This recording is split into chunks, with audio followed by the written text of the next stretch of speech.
கலைஞர் பெயரில் கும்பகோணத்தில் விரைவில் பல்கலைக்கழகம் அமைக்கப்படும் என்று சட்டப்பேரவையில் முதலமைச்சர் மு.க.ஸ்டாலின் அறிவித்தார்.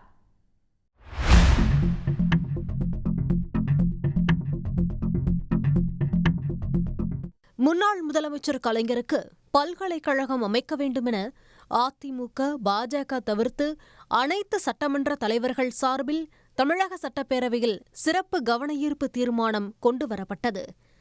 இதில் காங்கிரஸ், விடுதலை சிறுத்தைகள் கட்சி, பாமக, மனிதநேய மக்கள் கட்சி, தமிழக வாழ்வுரிமை கட்சி உள்ளிட்ட அனைத்து கட்சியைச் சேர்ந்த உறுப்பினர்களும் பல்கலைக்கழகத்தை கொண்டுவர வேண்டுமென முதலமைச்சரிடம் வலியுறுத்தினர்.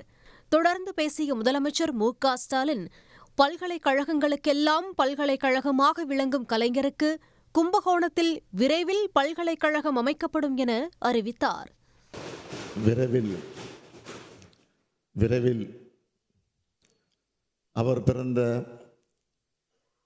ஒருங்கிணைந்த தஞ்சை மாவட்டத்தில் இருக்கக்கூடிய கும்பகோணத்தில்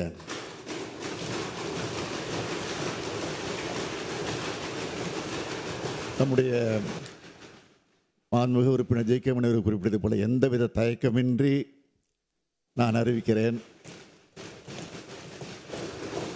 அங்கே கலைஞர் பெயரால் கும்பகோணத்தில் விரைவில் பல்கலைக்கழகம் ஏற்படுத்தப்படும் என்ற உறுதியான செய்தியை மீண்டும் சொல்லுகிறேன். எந்தவித தயக்கமின்றி இதை சொல்லுகிறேன் என்று சொல்லி நான் அமைகிறேன். நன்றி, வணக்கம்.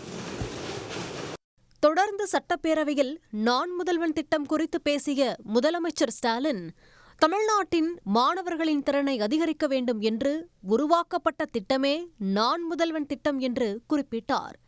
இந்திய குடிமைப்பணி தேர்வுகளில் தமிழக மாணவர்கள் 57 பேர் தேர்ச்சி பெற்றுள்ளனர்.